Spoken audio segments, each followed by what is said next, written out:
இதுல நம்ம சத்தியசாரம் பண்ணாங்கல்ல. ஆமா சோழிங்க கிட்ட. ஆமா ஆமா ஆமா. அந்த அந்த இதுல சத்தியசார கூட்டத்துல நீங்க ஒரு குச்சி கொடுத்தீங்க எல்லாருக்கும். என்ன கொடுத்தேன்? ஆமா தொடப்பு குச்சி ஒண்ணு கொடுத்தீங்க.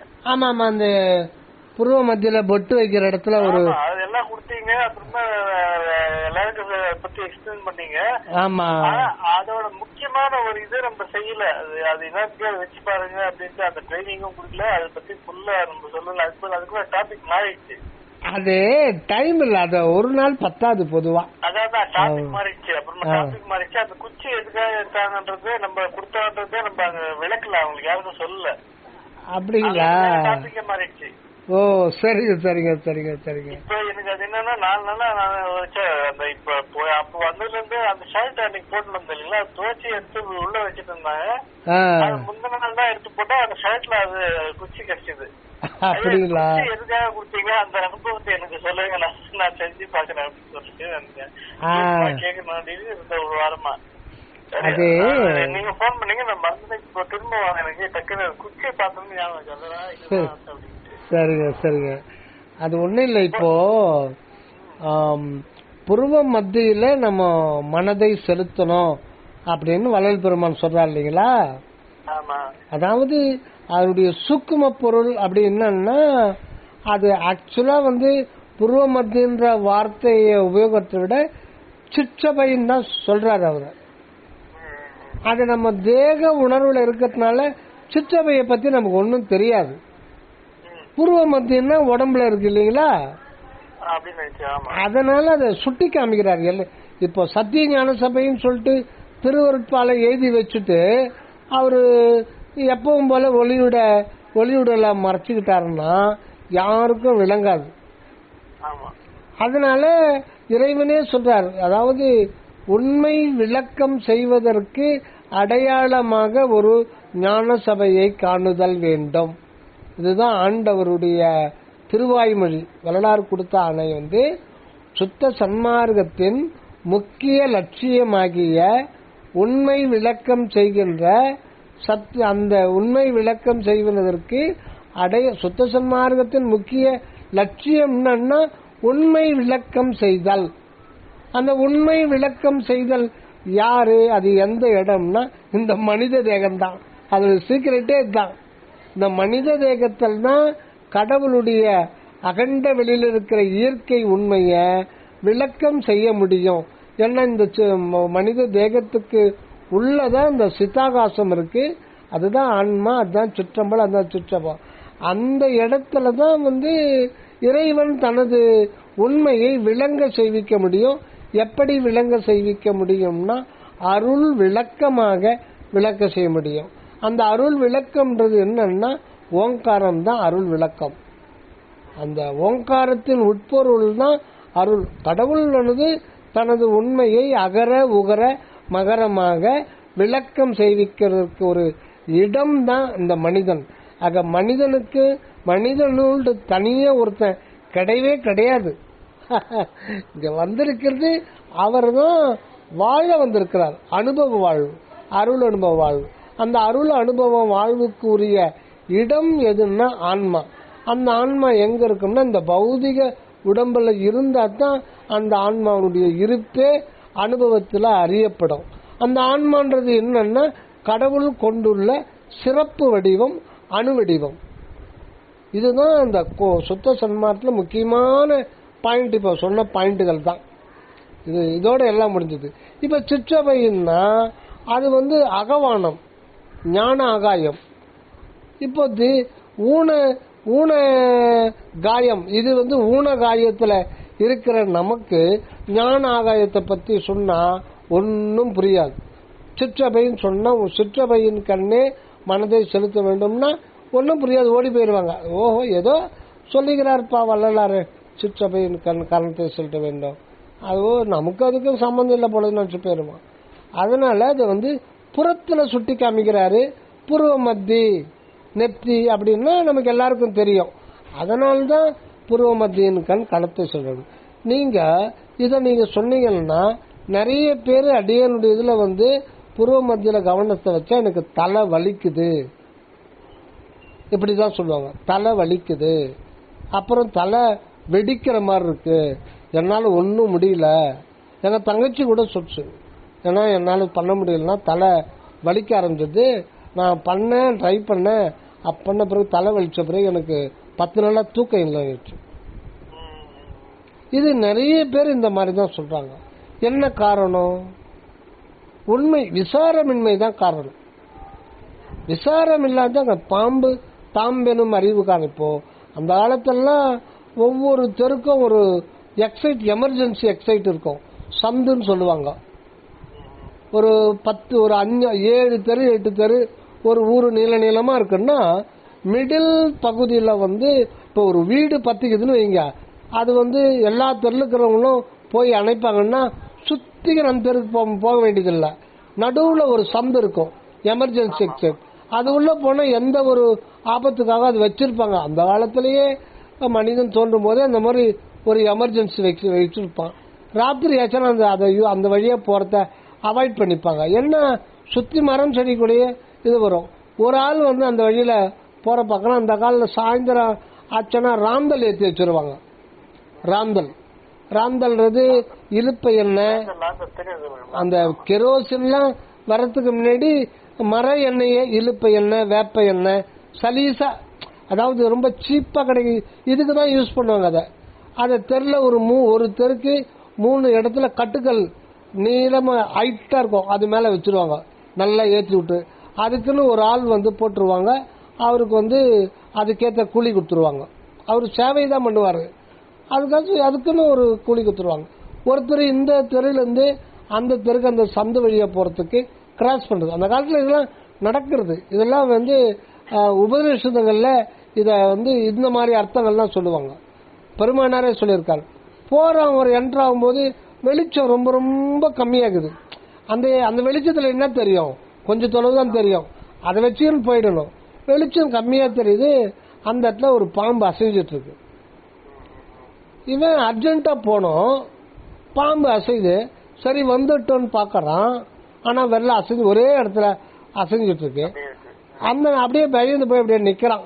அப்படியே பாம்பு இருக்கு, நம்ம எப்படி போறது? அர்ஜென்ட்டா போனோம், வேற வழி கிடையாது, இல்லைன்னா சுத்திக்கன்னு போனோம்னு யோசனை பண்ணே இருக்கான். எதிரில் ஒருத்தன் ஆப்போசிட்ல அதே சந்து வழியா வந்துட்டான். அவன் வந்து இவன் அலறான், அடப்பாவி அங்க பாம்புக்குறான்ட்டு. அட முட்டாள், பாம்பாவது இம்பாவது உள்ள போய் கையோட பிடிச்சு வர்றான். ஐயோ பம்ப கையில தாம்புக்கு பார்த்தா. இது வந்து உபநிஷதங்கள்ல இத வந்து நிறைய இந்த உதாரணம் கொடுப்பாங்க. ஏன்னா அந்த காலத்துல இருக்கிற உதாரணம் தான் கொடுக்க முடியும். அந்த நாகரிகம் இல்லாத காலம், சைக்கிள் கூட இல்லாத காலம், அந்த காலத்துல இந்த மாதிரி உதாரணம் தான் கொடுப்பாங்க. அததான் வள்ளல் பெருமான் தாம்பு பாம்பெனும் அறிவுகான் அப்படின்னுவார். அவங்க உபயோகப்படுத்தின அந்த உதாரணத்தையே வேதாந்தத்துல உபயோகப்படுத்துவது சாமி உபயோகப்படுத்துறாரு. அதாவது நாம் பிரமம் நமை அன்றி ஆம் பிரமம் வேறில்லை, நானே கடவுள், வேற எதுவும் கடவுள்னு தனியா ஒண்ணு கிடையாது, நான் தான் கடவுள்னுவான் வேதாந்தி. அது ஒரு கற்பனையில பாவனையிலேயே இருந்து செத்து போயிடுவான், பச்சிருவாங்க. அவன் உள்ள வந்து கடவுளோட ஐக்கியம் ஆயிட்டான்னு சொல்லிட்டு அவங்க வழிபடுவாங்க சமாதி வச்சுட்டு. இதுதான் நடந்துகிட்டு இருக்கிறார் வள்ளலார். நாம் பிரமம் நமையன்றி ஆம் பிரமம் வேறு இல்லை. பிரம்மம்னா கடவுள், நானே தான்டா கடவுள், வேற என்ன கடவுள்கிட்ட என்னை விட்டு எனக்கு அந்நியமா வேற, நான் தான் கடவுளாக இருக்கிறேன், அகம் பிரம்மாஸ்மி அப்படின்னு சொல்லிட்டு இருந்தான். இவர்களுடைய அறிவு தாம்பு பாம்பெனும் அறிவுகான் அப்படின்றார். தாம்பு கயிறு பாம்பு நினைச்சு இது பண்ணால அந்த பய இவனுங்க இந்த மாதிரி நான் கடவுள் அப்படின்னு சொல்லிட்டு இருக்கானுங்க. அது இன்னொரு இடத்துல சொல்லுவார், கெட்டவங்கிட்ட கூட பழகு, ஆனா நான் கடவுள் சொல்றான் பாருங்க, அவங்கிட்ட மட்டும் போயிடாது, அவங்கிட்ட மட்டும் போயிடாது அப்படின்ட்டுவாங்க. அத மாதிரி இன்னொரு இடத்துல சொல்லுவார், இந்த நானே கடவுள் என்று முழங்குகின்ற இந்த பெரியவர்தம் மதம் பிடியேல், இந்த பெரியவர்தம் பெரிய மதம் பிடியேல் அப்படின்னு வள்ளல் பெருமான் இன்னொரு இடத்துல. இது வந்து 6ஆம் திருமுறையில வரும். அதனால நான் கடவுள் என்ற கோட்பாட்டை, வேதாந்த கோட்பாட்டை வன்மையா கண்டிப்பார். அதே மாதிரி சித்தாந்தத்துல இந்த ஆன்மா எந்த சுதந்திரமும் கிடையாது. அதை அறிவித்தால், கடவுள் அறிவித்தால் அறியுமே ஒழிய தானாக எதுவும் அறியாது. இது உண்மைதான்.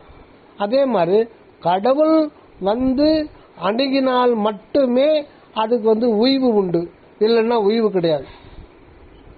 இது கடவுளை போய் அணுக முடியாது. பதி அணுகில் பசுபாசம் இல்லை. அணுகில் அப்படின்னா இறைவன் அணுகினால் அப்படின்னு வரும் இல்லைங்களா?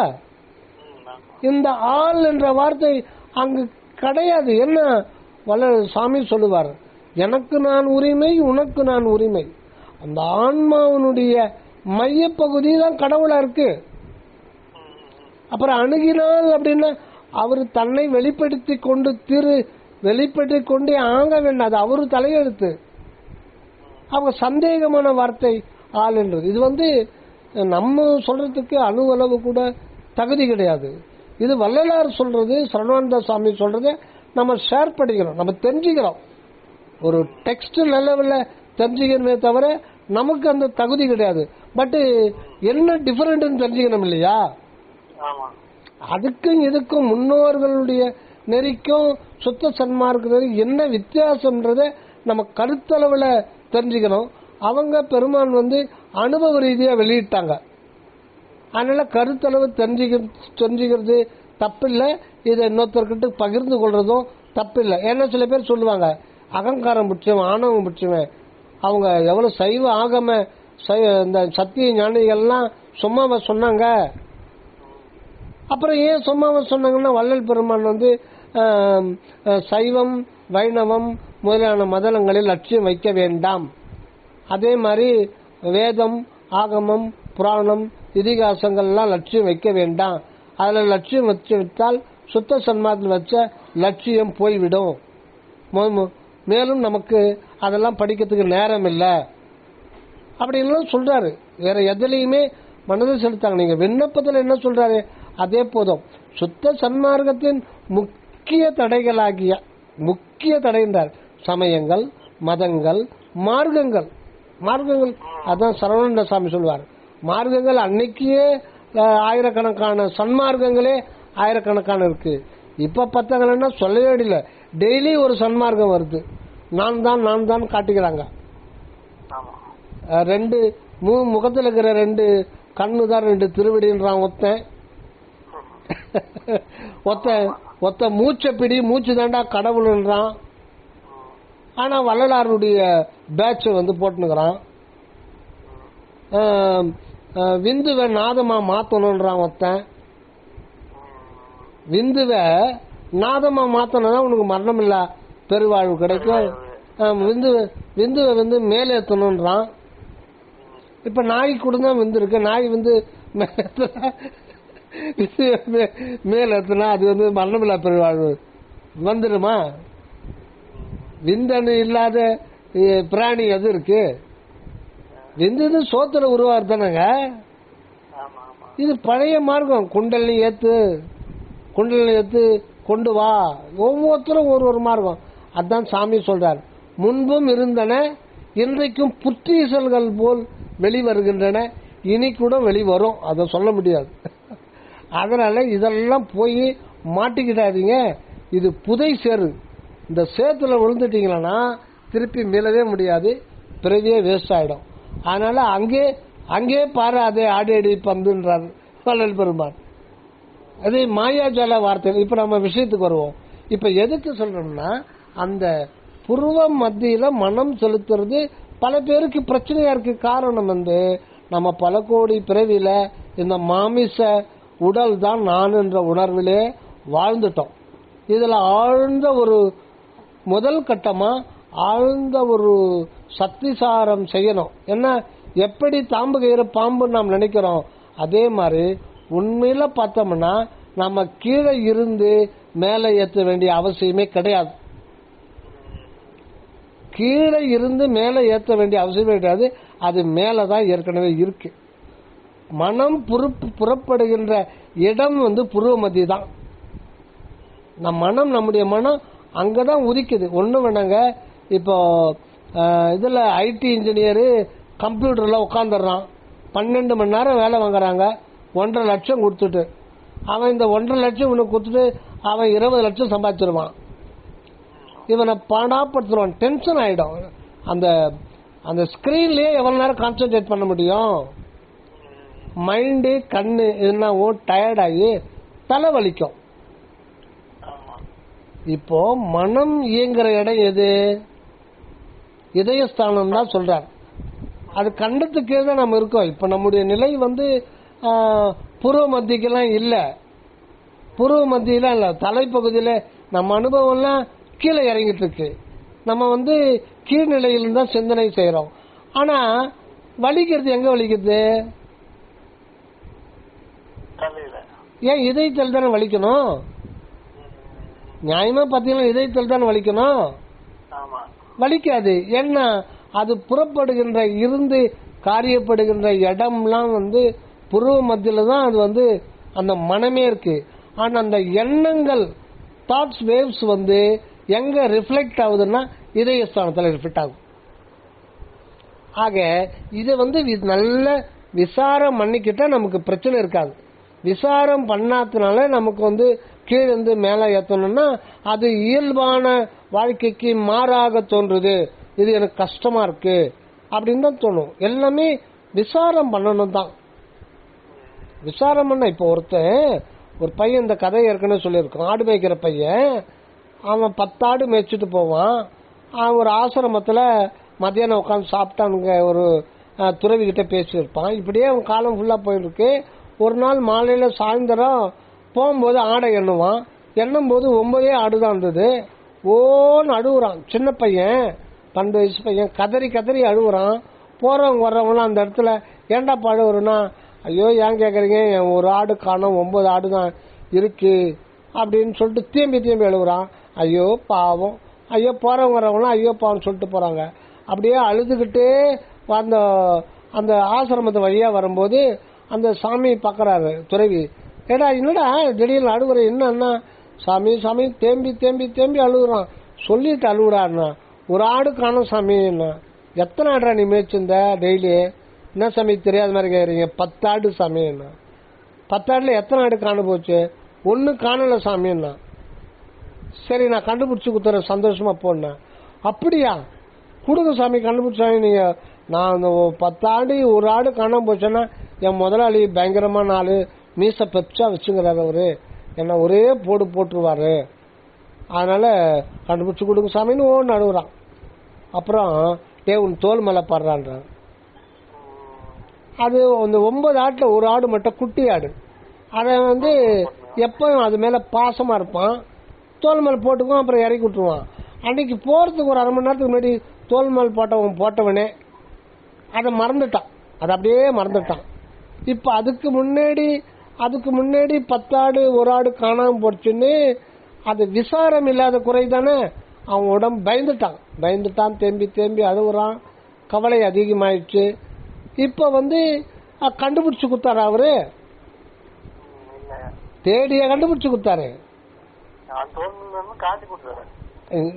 அவருடைய அறியாமை நிக்கிறார். அதான் நம்முடைய அறியாமை தான் நமக்கு தலைவலிக்குதே தவிர வேற எதுவுமே இல்லை. கீழேருந்து மேல ஏத்தணும்னு நினைக்கிறதே தப்பு தான். மேலிருந்து தான் அது கீழே வருது அப்படின்றது தான் உண்மை. அதுக்கும் மேல போகும்போது சிறநடுவுல அதுக்கு ஆதாரம். அதுக்கு ஆதாரம் சிறநடு உள்ளொளி தான் அதுக்கு ஆதாரம். ஏன்னா அந்த உள்ளொளி தான் நமக்கு மனமா இருந்து உலக வாழ்க்கைக்கு உதவுது. ஆனா அது படர்க்கு நிலைக்கு வந்த பிறகு தன்னுடைய ஆதார நிலையை அது காட்டாது. அதுதான் நம்ம சுவாமிகள் சொல்லுவாரு, மனமே அருள் ஒளியாய் மாறி நிற்கும். மனமே அருள் ஒளியாய் மாறி நிற்கும். இப்ப நம்ம இதய ஸ்தானத்தில் இருக்கும்போது அந்த மனமா இருக்காது, எண்ணங்களா இருக்கும். ஒன்லி தாட் வேவ்ஸ் அங்க அதா இருக்கும். அப்புறம் புருவ மத்திக்கு வரும்போது அங்க எண்ணங்கள் இருக்காது, அது மனமா இருக்கும். சிறநடு நிராதார நிலைக்கும் போது அங்க மனமா இருக்காது, அதுவே அறிவு, சிற்றபை அறிவா இருக்கும். அதுதான் வள்ளல் பெருமான் சொல்லும் போது மனதை சிற்றபை அறிவா ஆக்கிருதி செய்ய வேண்டும். ஃபர்ஸ்ட் ஸ்டெப்பு மனதை புருவ மத்தியில் நிறுத்த வேண்டும். அப்புறம் மனதை சிற்றவை அறிவு ஆக்குறுதி செய்ய வேண்டும்னா அது பரிணாமத்தில் மாற்றம் செஞ்சுக்கணும். ஏன்னா அது அப்படித்தான் இருக்கு. ஆக இந்த மனத்தினுடைய மனம் 3 இடத்துல 3 விதமா செயல்படுது. இப்ப இதய ஸ்தானத்தில் இருக்கிறத குன்றிமணின்னு சொல்லலாம். குன்றிமணி ஒரு பக்கம் சிவப்பு, இன்னொரு பக்கம் கருப்பு. இது எதை குறிக்குதுன்னா நினைப்பு மறப்பு. கருப்பு கலர் மறந்து போறது. ஒரு விஷயத்த நினைக்கும், அது சிவப்பு. உடனே அதை மறந்து போய் இன்னொரு விஷயத்த பிடிக்கும், அது சிவப்பு. இப்படி குன்றிமணியா தான் இருக்கு. அந்த எண்ணங்களற்ற நிலை, நினைப்பு மற்ற நிலையில புருவமத்தில் நிலைக்கும் போது அது மனோன்மணியாகுது. இறைவனுடைய திருச்சந்நிதிக்கு முன்னாடி அது மனோன்மணியா நிற்குது. அது அந்த நிலையில ஒரு தற்காலிகம் தான் அது கூட. அதுக்கப்புறம் புருவ மத்திக்கு போகும்போது, சிறநடுவுக்கு போகும்போது அது சிகாமணியா மாறிடுது. சிகாமணின்னா இறைவன், தெய்வ சிகாமணி. இறைவனுக்கு பேரு தெய்வ சிகாமணி. அந்த மனமே தெய்வ சிகாமணியா மாறிடுது. ஆக குன்றிமணி நிலையிலிருந்து மனோன்மணி நிலைக்கும், மனோன்மணி நிலையிலிருந்து தெய்வ சிகாமணி நிலைக்கும் ஏத்துறது எதுன்னா நம்ம மனம்தான். ஆக இதுக்கு முன்னாடி மனம் நினைப்பு மரப்பற்ற நிலையில மனோன்மணியா நிற்கும். நினைப்பு மரப்பற்று அதில் அருள் உணர்வு நிரம்ப நிரம்ப நிரம்ப அந்த மனத்தினுடைய தன்மையே மாறி தத்துவ நிலை மாறி அதுவே சத்து பொருளா இருக்கிற உண்மையை நமக்கு காட்டி கொடுக்கும். இவ்வளவுக்கு நம்ம பயிற்சி பண்ணணும். அதுக்காக தான் நம்ம சொல்றதுக்காக வேண்டி தேக நிலையில இருக்கிறதுக்காக நம்ம புருவ மத்தியில் எக்காலும் மனதை செலுத்த வேண்டும் அப்படின்னு நாம என்ன கீழே மேலே ஏத்தறோம்னா அது எல்லாருக்குமே அது கஷ்டமா இருந்து நிறைய பேருக்கு அசௌகரியத்தை உண்டு பண்ணி தலைவலி தலைபாரம் ஆகி அது அப்புறம் செய்யறதே இல்லை. அதோட திரும்பி எனக்கு தங்கச்சி செய்யறதே இல்லை. எனக்கு தலை வலிக்குதுன்னா எனக்கு தூக்கம் கெட்டு போடுது, எனக்கு வானா பண்றதே இல்லை. நான் அகவல் வேணா 200 வரை படிச்சுக்கிறேன், நான் தியானம் எல்லாம் பண்ண மாட்டேன்னா அப்புறம் இதெல்லாம் சொன்னா கேட்க மாட்டாங்க. அப்ப இந்த விசாரம் இதெல்லாம் கூட புறநிலை விசாரம் தான். இப்ப நம்ம பண்றதெல்லாம் புறநிலை விசாரம் தான். சத்விசாரம்ன்றது இதுக்கு அடுத்த ஸ்டேஜ். சத்விசாரம்ன்றது ஒண்டிக்கு வரையான்னு கூப்பிடுறோம் இல்லையா? 4 பேரோட வானடா ஒண்டி வரையாடா. ஒண்டினா இறைவனுக்கு நமக்கு தாங்க தொடர்பு. அதுதான் உண்மையான சத்விசாரம். அப்ப அதுதான் சத்விசாரன்றது. அதுதான் அந்த சத்விசாரத்துக்காக ஏதுவானதான் நம்ம சத்சங்கத்துல நம்ம கருத்து பகிர்ந்து கொள்றோம். இப்ப நீங்க ஒரு நல்ல அனுபவத்தில் இருப்பீங்க, நான் அந்த அனுபவத்துக்கு இன்னும் வந்திருக்க மாட்டேன். உங்களுடைய அனுபவத்தை எனக்கு சொன்னீங்கன்னா எனக்கு குயிக்கா ஏறதுக்கு எனக்கு வசதியா இருக்கும். அது மாதிரிதான் ஒருத்தருக்கு ஒருத்தர் அந்த ஆன்மா ஒரு ஆன்மாவுக்கு இன்னொரு ஆன்மாவுக்கு குயிக்கா விரைந்து ஏறுமீனோ. நமக்கு டைம் இல்லை இல்லையா? நம்மளே அனுபவப்பட்டோம்னா அது கஷ்டமாயிடும். ஒருத்தர் தந்தை வியாபாரம் செய்யறாரு, அவரே இருக்காரு, 70 வயசு ஆயிடுச்சு. அப்புறம் பையனை கூப்பிட்டு பொறுப்பு படைக்கும் போது ஒரு நாள் ஃபுல்லா உட்காந்து அதுல இருக்கிற ஒரு வியாபாரத்தில் இருக்கிற சாதக பாதகங்கள் மொத்தத்தையும் பையனுக்கு சொல்லி கொடுத்துருவார். அவனுக்கு உடனே பிக்கப் ஆயிடுவான். அவனே அனுபவிக்கணும், கம்பெனி டவுனுக்கு போயிடும். ஆக சாகத்துக்கு முன்னாடி அது சொல்லிடுவார் பையனுக்கு.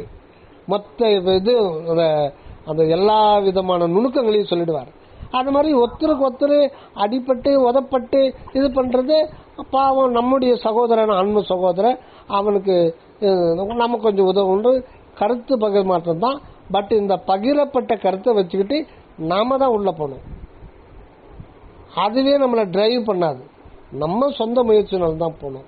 இது எதுக்கு சொல்றோம்னா அந்த புருவ மத்தியில போறதுக்கு அது டைம் எடுத்துக்கும், டைம் எடுத்துக்கும், சோம்பலா இருக்கும். அதுக்கு என்ன பண்றதுன்னா இதுக்கு முதல்ல ஒரு உதாரணம் சொல்லிடுறேன். ராமகிருஷ்ண பரமஹம்சரு காளி கோயில்ல பூஜாரியா இருந்தார் இல்லைங்களா? பண்ணிட்டு அப்புறம் யோகத்துல உட்காந்துருவார். அப்ப அவர் இதயஸ்தானத்துல தான், அவர் அநாகதத்துல தான் அம்பால பிரதிஷ்டை பண்ணிட்டார் அந்த உருவத்தை. அப்படியே அதுலயே அந்த உருவ நிலையிலேயே உட்காந்துருவார். அப்புறம் ஒரு ஞான யோகி ஒரு அம்மா வர்றாங்க.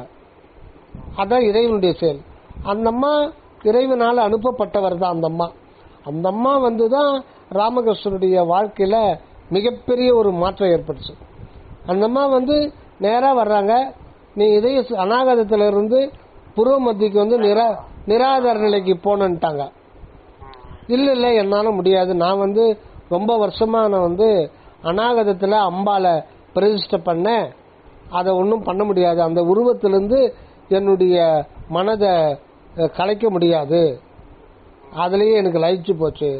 அந்த மாதிரி கண்டிப்பா சொல்றாங்க, நீ இதுல பூரணமான மெய்ஞானத்தை பெற முடியாது, நீ புருவ மத்திக்கு திருப்பி சகசாகாரத்துக்கு வந்தாத்தான் உனக்கு ஞானம் பூரணமாகன்றாரு. அவரு மறுக்கிறாரு, நீ இதை செய்யலன்னா உனக்கு ஞானமே கிடைக்காதுன்னு அந்த அம்மா. அப்ப நான் என்ன பண்ணணும்ன்றாங்க, வாழை எடுத்து உருவத்தை, அம்பாள் உருவத்தை வெட்டு அப்படின்றாங்க. ஐயோன்றாங்க, வெட்டு, உருவத்தை வெட்டு, என்ன முடியல அப்படின்றாரு. உடனே இந்த அம்மா அப்படி இப்படின்னு தேடும் போது அந்த இடத்துல ஒரு சிறிய கண்ணாடி துண்டு இருக்கு. அதை கொண்டு ராமகிருஷ்ணர் அந்த நெற்றி புருவ மத்திக்கு புருவத்துக்கு இடையில புட்டு வைக்கிற இடத்துல டப்புன்னு ஒரு அழுத்தி கொடுத்து சொறி விடுறாங்க. ரத்தம் வடிது. உடனே மனசங்க வெயி, வெட்டு, அம்பால வெட்டு, வாளால வெட்டு, உருவத்தை வெட்டு, அருவ நிலைக்கு வந்துரு அப்படின்னு உடனே அவருக்கு அங்க வந்துச்சு. உடனே அந்த சமாதி நிலைக்கு போயிட்டார். அதுக்கப்புறம் தான் அவர் உபதேசம்லாம் அதுக்கப்புறம் தான் பண்ண ஆரம்பிச்சாரு. அது பாட்டுக்கு கடல் மடை திறந்த வெள்ளம் போல வந்தது. அதுக்கப்புறம் எல்லாமே அந்தமா வந்தாங்க, செஞ்சாங்க, அவர் மேல எத்தனாங்க போயிட்டாங்க. அப்ப அந்த அம்மா அவங்க எந்த நிலையில இருக்காங்க பாருங்க. அதாவது இறைவன் எல்லா ஞானிகளையுமே இந்த உலகத்தை காட்டி கொடுக்கல, ஒரு சிலரை மட்டும்தான் காட்டி இருக்காரு. அதையே நமக்கு வேதாகமம் அதுவே 10 வண்டி பாரம் இருக்கு, பல டன் கணக்கில் சேர்ந்து போச்சு. எல்லாரையும் உருவாக்கி கொடுத்திருந்தா இந்த உலகமே சுமையை தாங்காது, ஓலைச்சுடைய சுமையை. அதனால தன்னுடைய கருத்து ஒரு சிலர் தான் சொல்லியிருக்காங்க. இன்னும் எல்லாரும் சொன்னா அது தாங்காது, நூல் எவ்வளவுன்னு படிக்க முடியும். அதுக்கு எதுக்குன்னா அந்த ஒரு அழுத்தம் நீங்க புருவ மத்தியில கொடுக்கும் போது அது ஈஸியா டெட் ஈஸியா அங்க போய் மனம் லயமாயிடும். இது ஆரம்ப கட்டத்தை நீங்க ஒரு 3 மாசத்துக்கு ஒரு தியானம் பண்ணும் போது அந்த குச்சிய நல்லா தென்னங்குச்சி தான் வைக்கணும். ஏன்னா அது ஒரு நீங்க ஆமா மெட்டலோ இல்ல வேற ஏதோ உலோகங்களானதோ பழைய தொடப்பமெல்லாம் வைக்க கூடாது. ஃப்ரெஷ்ஷான தென்னங்குச்சி நீங்க சப்போஸ் அந்த இடத்துல கொடுத்தீங்கன்னா ஒன்றும் ஆகாது, இல்லைன்னா இன்ஃபெக்ஷன் ஆயிடும். மெட்டல்ல வைக்கிறதோ இல்ல தீக்குச்சி இருக்கு பாருங்க, அதை வச்சா கூட இன்ஃபெக்ஷன் ஆயிடும். ஏன்னா அதுல கெமிக்கல் கோட்டிங் இருக்கு, அதெல்லாம் யூஸ் பண்ணக்கூடாது. பேனாவை யூஸ் பண்ணக்கூடாது. வெறும் தென்னங்குச்சி, பியூரான ஃப்ரெஷ்ஷான தென்னங்குச்சி கழுவி வச்சுக்கணும்னா அது நல்லா பாருங்க, அது நல்ல எஃபெக்ட் கொடுக்கும் கண்டிப்பா.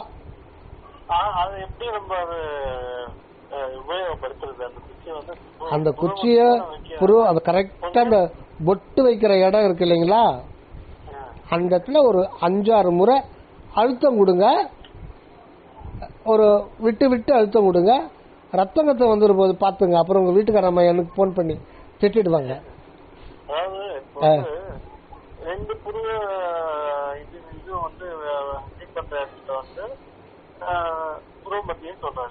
அதாங்க மூக்குக்கு மேல் நுனி இருக்கு இல்லையா,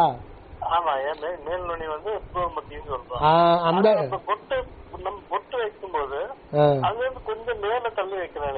தப்பு அங்க வைக்க கூடாது.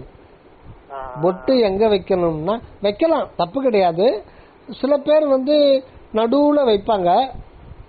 ஆனா 2 புருவங்கள் சந்திக்கிற இடம் இருக்கு இல்லைங்களா, 2 புருவங்களுக்கு மிடில் பாயிண்ட், மூக்குக்கு மேல் நுனி கடைசி நுனியில அந்த பாயிண்ட் தான் கரெக்டான பாயிண்ட். அதுதான் ஆம்சா பீடம்.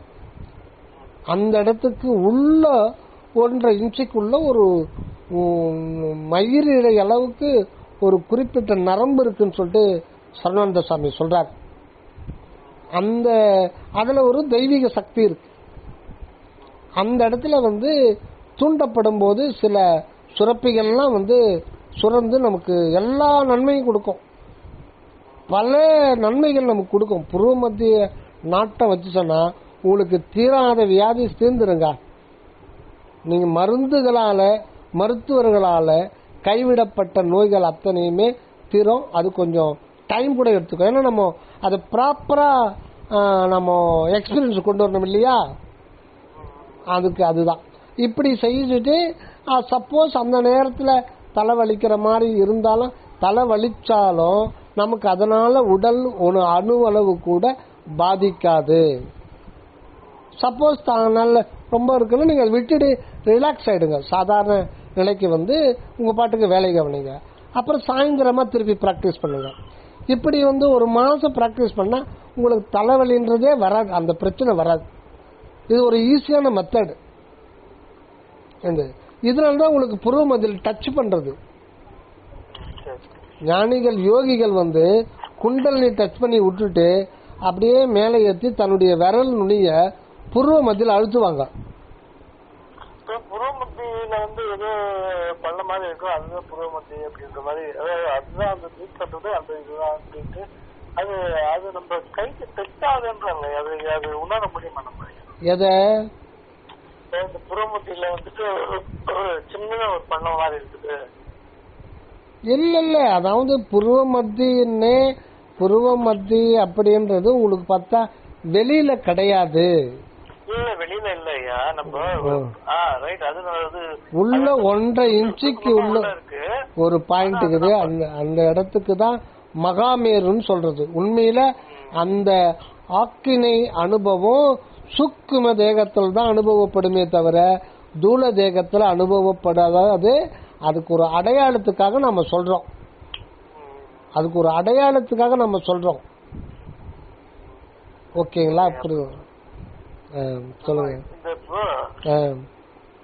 முதல் நம்ம உயிர் உருவானப்போ அணு வடிவில தான் வந்து நம்ம உருவாரம் இல்லைங்களா? ஆமா ஆமா ஆமா. அந்த அணு உருவல இருக்க அணு வடிவில இருக்குல்ல இருக்கு அந்த அணுவுக்கு, ஆமா, அந்த உயிருக்கு வந்து உடலும் உயிரும் ரெண்டும் கலந்துதான் அது இருக்குமா இல்லைங்களா? ஏன்னா வந்து அப்புறம் அது வந்து அந்த ஒரு அணுவுல வந்து உடலும் உயிரும் மனமும் மூணுமே அதுல இருந்திருக்கும். மனம் வந்து அனுபவப்படாம அனுபவம் இல்லாத ஒரு நிலையில அது மூணுமே அப்ப இருந்திருக்கும் இல்லைங்களா? அது எப்படின்னா அந்த அகண்ட வெளியில் இருக்கிற அந்த அன்பு தத்துவம் இங்க வந்து விலங்கு நிலைக்கு வருது. இதுதான் ஆக அற்பெருஞ்சோதி மனிதன்னாலே விலங்கு நிலையில இருக்கிற அற்பெருஞ்சோதி ஆண்டவர். ஆனா அது அந்த அற்பெருஞ்சோதி ஆண்டவர் அந்த தனிப்பெரும் கருணை தான் இங்க முக்கியமானது. அந்த தனிப்பெரும் கருணைன்றது அருள் உணர்வு. இதுதான் அருள் அறிவு, அருள் உணர்வு, அருள் விளக்கு எல்லாமே அந்த கடவுளுடைய தன்மை தான் இங்க மெயின். அதுதான் இங்க எல்லாமே இருக்குது. அதுவே சத்தாக இருக்கு, சித்தாக அதான் ஆனந்தம் இருக்கு.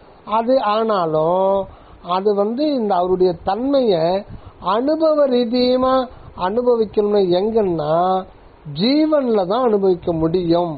இது இயற்கையாக உள்ள ஒரு உயிர் உணர்வுல தான் வந்து இறைவனுடைய தன்மை வெளிப்பட்டு அனுபவத்துல அதனுடைய சுய அனுபவத்துல அதை அனுபவிக்கணும்ன்றதுதான் விதி, இயற்கையான ஒரு நீதி.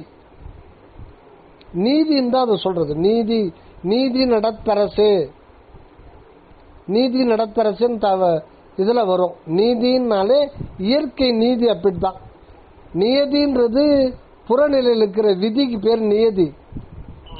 நீதின்றது அகநிலையில் இருக்கிறது. நீதி நெறி நடந்தறி ஏன் அப்படின்னா ஒரு நீதின்ற வார்த்தையை வந்து பல இடத்துல சொல்லுவார். இப்ப நீதிமன்றம்னு இருக்கு இல்லைங்களா? நீதிமன்றம் தானே சொல்றாங்க. அந்த நீதிமன்றம் உண்மையில நமக்கு உள்ள இருக்கிறது தான் நீதிமன்றம். நீதின்னா இயற்கை உண்மைக்கு பேர் தான் நீதி. அந்த வீதியிலே அருளாடல் புரிகின்ற அந்த பாட்டுல வரும்னு நினைக்கிறேன். நீதி நடத்தரசு, நீதி நடத்தரசுன்னு சொல்றாரு இல்லைங்களா? அந்த நீதின்றதுதான் இறைவன், நடம்ன்றதுதான் நியாயம், நியதி. ஆக அகத்துல ஆண்டவர் நீதியாகவும் புறத்துல அந்த செயல் வந்து நியதியாகவும் இருக்கு. அகத்துல கதி அந்த நீதி தான் நமக்கு கதியாக இருக்கிறது. புறத்துல விதி தான் நமக்கு வந்து உடம்பாகவும் வருது, கர்ம வினையாகவும் வருது, உயிராக சுதுப்பு. விதின்றது சூழ்நிலை, நீதின்றது ஆழ்நிலை, நீதின்றது அகநிலை, விதின்றது புறநிலை. இது ரெண்டும் சேர்ந்துதான் இறைவனா இருக்கு. அந்த ஒரு இதுதான் வந்து இதுல சொல்றது. இது ஐயா சொல்லணும்னு வச்ச சாமி வந்து பிற்காலத்துல வந்து ஞானிகள் தோன்றுவாங்க. அப்போ வந்து சன்மார்க்கம் தோணும்னு சொன்னாரு இல்லைங்களா? ஆமா. இப்போ ஆனா ஞானிகள் வருவாங்க. ஆனா வந்து இப்போ வந்து ஒரு சில இந்த வேதாந்தா இதெல்லாம் வந்துட்டு இந்த உலகம் அழிஞ்சு வந்துட்டு அழியும் அப்படின்றாங்களா? அந்த மாதிரி ஒரு ப்ராசஸ் வந்து நம்ம வல்லலாரைய விளக்கிறாரு. உலகம் அழியுமா, இதோட முடிவு எப்படி இருக்கும்? அதாவது இப்ப உலகம்ன்றது இந்த உடல் கூட உலகத்தை சார்ந்ததுதான். இந்த உடல், இந்த தத்துவ ஜீவன், மனம் இதெல்லாம் பொற்சபையில சார்ந்ததுதான். இப்போ ஆன்ம பக்குவம் அமைஞ்சிருக்கு. சூழ்நிலை இந்த காலகட்டத்தில் சரியில்லைன்னா எது தேவையில்லை அதெல்லாம் தொடச்சிருவார் கடவுள். உலகம்ன்றது அழியாது. ஒரு காலம் வந்து உலகத்துல எந்த அணுக்களையுமே அழிக்க முடியாது. இது கோட்பாடு. உலகம் அழிந்து போயிரும் சொல்றதெல்லாம் தப்பு. ஆனா வந்து தேவையில்லாதவை வந்து மாற்றம் செய்யப்படும். அப்படின்னா அதுல வந்து பல தேகங்கள் வந்து சட்டை மாற்றப்படும். அப்படிதான் நம்ம சொல்லணும். அப்ப வேற ஒரு இடத்துக்கு பரிணாமத்துக்கு மாத்திருவாரு. அது நடக்கலாம், அது சொல்ல முடியாது. அது வந்து ஏன் எதுக்கெல்லாம் கேட்க முடியாது. ஆனா பெரிய மாற்றம் வரப்போறத நீங்க பார்க்கலாம். இப்பவே நடந்துகிட்டு தான் இருக்கு. எதுவுமே சரியில்லை, புரியுதுங்களா? இப்போ கல்வித்துறை சரியில்லை, அரசியல் சரியில்லை. எது சரியா இருக்கு உலகத்துல? எது சரியா இருக்கு? எல்லாமே பிரச்சனை. சைனால பிரச்சனை. சைனாவில் வந்து அவன் நல்லா இருக்கானே தவிர ஜின்பிங் அவங்களுடைய வாழ்க்கை தரம் பார்த்தீங்கன்னா ரொம்ப கீழ்நிலையில் இருக்கு. அமெரிக்காவில் அவன் 100 ஆண்டு 150 ஆண்டு ஓஹோன்னு தான். இன்னைக்கு அமெரிக்காவிலே பிச்சைக்காரங்க நிறைய பேர் ஆயிட்டாங்க. அமெரிக்காவில் கடன் தொலை எல்லாமே மாறி போயிடுச்சு. எல்லாம் ஒரு இறுதி கட்டத்துக்கு வந்துடுச்சு. இப்போ போர் நடந்திருக்கு. இஸ்ரேல் தானே பாலஸ்தீன்ல மொத்தம் 25 லட்சங்கள் ஜனங்கள் வந்து பல லட்சம் கோடிக்கணக்கான பில்டிங் எல்லாம் இச்சு தள்ளிட்டானே. எவ்வளவு அவங்க திருப்பி அந்த பில்டிங் கட்டணும்னா எங்க கட்டுவாங்க? கடகால தோண்டி எங்க எடுத்து போடுவாங்க? அது இருக்கிறதே சின்ன இடம், எங்க போடுவாங்க? தண்ணி இல்லைங்க. நான் ஒரு வாரத்துக்கு முன்னாடி கூட ஒரு குழந்தை வந்து ஒரு பைப்பு போயிட்டு இருக்கு, அதுல ஒரு ஓட்டையில தண்ணி கசிது, அதை வச்சு உறிஞ்செடுத்து அது குடிக்கிறத ஒரு கேமராவோட போட்டோ பிடிச்சி ஃபேஸ்புக்கில் போட்டுருந்தான். அவங்க எவ்வளோ பாலஸ்தீன்ல எவ்வளோ ஒரு இதாக இருந்தாங்க. இப்போ என்ன நிலைமைக்கு? இதெல்லாம் காரணம் கிறிஸ்டியன், நான் கிறிஸ்டியன், நீ முஸ்லீம். என் மதம் வேற, உன் மதம் வேற, நீ வேறு நான் வேறு. அப்போ அது நீ வேறு நான் வேறுன்ட்டு மனித சமுதாயத்தை கூறு போட்டது எதுன்னா முக்கிய பங்கு வகித்தது இந்த சமய மத சாதி சமய மத மார்க்கங்கள் கூறு போட்டுச்சு. அப்படி கூறு போட்டு அழிஞ்சு கூட இன்னும் கூட புத்தி வந்துதான்னா புத்தி வரல. இப்பவாவது புத்தி வந்திருக்கான்னா எவ்வளவு பொருள். இப்போ இஸ்ரேல்லாம் வந்து ஒண்ணுமே இல்லையா, ஃபண்டே கிடையாதான், மொத்தத்தையும் அழிச்சுட்டான். ராணுவத்துல குண்டுக்கு போட்டு அழிச்சுட்டான். இந்த பணத்தெல்லாம் ஆக்கப்பூர்வமா செலவு பண்ணியிருந்தா அதை விட்டு கொடுத்துருந்தா தான் என்ன. ஆனா தீவிரவாதிகள் வந்தாங்க, அவங்க சும்மா இருக்க மாட்டாங்க. அது எல்லாம் ஒரு பிளான்ல தாங்க நடக்குது. அதாவது இது எல்லாத்துக்குமே தலைவருக்கு உருவாகிதான் தலைவருக்கு தான் அவங்க சுயநலத்துக்காக வந்து இந்த சமயவாத வேதங்கள் எல்லாம் வந்து வேதங்களை அவங்க வந்து ரொம்ப அதிகப்படுத்துறாங்க பேர அதை வந்து ஒழிக்கிறதுக்கு அவங்க எல்லாம் யாரும் பாடுபடல தலைவருங்க இவங்கெல்லாம் யாருமே வந்து சரி செய்யணும் அது விட்டுட்டு அது பாட்டுக்கு அது சரியாயிட்டு இருக்கோம் சரி செய்யலாம் பேர் வழி அப்படின்ட்டு அது இருக்கிற பிரச்சனை அதிகமா பண்ணி விட்டாங்க. அந்த மாதிரி எந்த காலத்துலயும் வந்து இறைவன் வந்து நம்ம ஒரு உருவமா வந்து யாருக்குமே வந்து காட்சி கொடுக்கறதுக்கு வாய்ப்பு இல்லைங்களா? இல்ல, இறைவன் வந்து காட்சி பொருள் அல்ல. அதான் காட்சி கொடுக்க மாட்டாரு. அதுதான் இறைவன்றது உங்களுடைய அனுபவங்க. அதான் உணர்னா அது அனுபவம், உங்களுடைய சொந்த அனுபவம். அதாவது உங்களுடைய சுயம் இருக்கு இல்லையா, இருக்கிறேன், உங்களுக்குன்னு ஒரு செல்ஃப் இருக்கு இல்லையா, நீங்க இருக்கிறீங்க இல்லைங்களா. ரொம்ப ரொம்ப சிம்பிளுங்க, சும்மா போட்டு குழப்ப வேண்டாம். நீங்க இருக்கிறீங்க, நீங்க இருக்கிறீங்கன்னா நீங்க அறிவாதான் இருக்கீங்க. நீங்க வந்து அறிவு என்கின்ற ஒரு ஆகாசம் தான். இதைத்தான் விசாரத்தின் மூலம் தியானத்தின் மூலம் முதல்ல நாம் உணர்ந்து கொள்ள வேண்டியது. இந்த தேகம் நான் அல்ல, நான் அறிவு என்கின்ற அருவமான ஒரு ஆகாய உணர்வு தான் நான். அது நித்தியமானது. அதுக்கு முதலும் இல்லை, முடிவும் இல்லை, ஆதியும் இல்லை, அந்தமும் இல்லை. அதனுடைய மையப்பகுதி தான் குணம். அதனுடைய குணமாகத்தான் ஆண்டவர் இருக்கிறார். குண தத்துவமாக தான் அந்த ஆன்மா இருப்பு உணர்வினுடைய குண தத்துவம் தான், தத்துவமாகத்தான் அகண்ட விழுகிற ஆண்டவர் இங்க வர்றார். அதாவது இது இயற்கையினுடைய ஒரு அமைப்பே அப்படிதான் இருக்கு. அனுபவ ரீதியாத்தான் ஆண்டவர் வந்து தனிப்பெரும் கருணையா அருள் உணர்வா தன்னை வெளிப்படுத்தி தன்னை வந்து அருவுருவ நிலையில தன்னை வெளிப்படுத்தி கொண்டு எக்காலும் அறியாத அந்த பேரின்ப வாழ்வில எத்தனை ஊழி காலம் ஆனாலும் அந்த ஆனந்தம், அந்த தன்னுடைய இருப்பை ஆனந்த இருப்பாக வைத்துக் கொள்ளதான் ஆண்டவர் விரும்புகிறார். அதுக்காக தான் அவர் இந்த மனிதனாக வர்றார். இவ்வளவு உண்மையே வந்து வள்ளல் பெருமான் சொல்லிட்டாரு, எல்லாத்தையும் சொல்லிட்டாரு. அதை வந்து நமக்கு அப்படியே அதை ஏத்துக்க முடியல. ஏன்னா நமக்கு களிமண் மண்டையா இருக்கு. அதுக்கு இன்னும் ஒரு இரக்கத்தை வச்சு சரி நானே உனக்கு விளக்கம் பண்றேன்னு சொல்லிட்டு திண்டுக்கல்ல வந்து தன்னை இன்னொரு இடத்துல வெளிப்படுத்தி கொண்டு சரவணந்த சாமி மூலம் எல்லா உண்மையும் அடியனுடைய கணக்குப்படி பார்த்தீங்கன்னா மினிமம் 15,000 A4 ஷீட்ல எழுதி வச்சிருக்காருங்க. 15. ஆமா, அப்போ ஒரு 3-4 மாசத்துக்கு முன்னாடி நான் தோராயமா கணக்கு போட்டேன். ஏன்னா நம்ம வந்து அதிகமா சொல்லக்கூடாது. அது குறைஞ்சபட்சம் பார்க்கும்போது 15,000 A4 ஷீட். ஒன்னும் இல்ல, ஆங்கில உரை, தமிழ் அகவல் விளக்கு உரை மட்டும் 1000 பக்கம். அவருடைய அந்த காலத்தை லாங் சைஸ் நோட் இருக்கு இல்லைங்களா, அதுல 1000 பக்கம். அதே இங்கிலீஷ் உரை அது 1000 பக்கம். இந்த இது மட்டும் 2000 வந்துட்டு பின்ன மிச்சம்லாம் 100 நூல்கள்லாம் அது எங்கேயோ போயிடும். நம்ம அதிகமா சொல்லக்கூடாது இல்லைங்களா.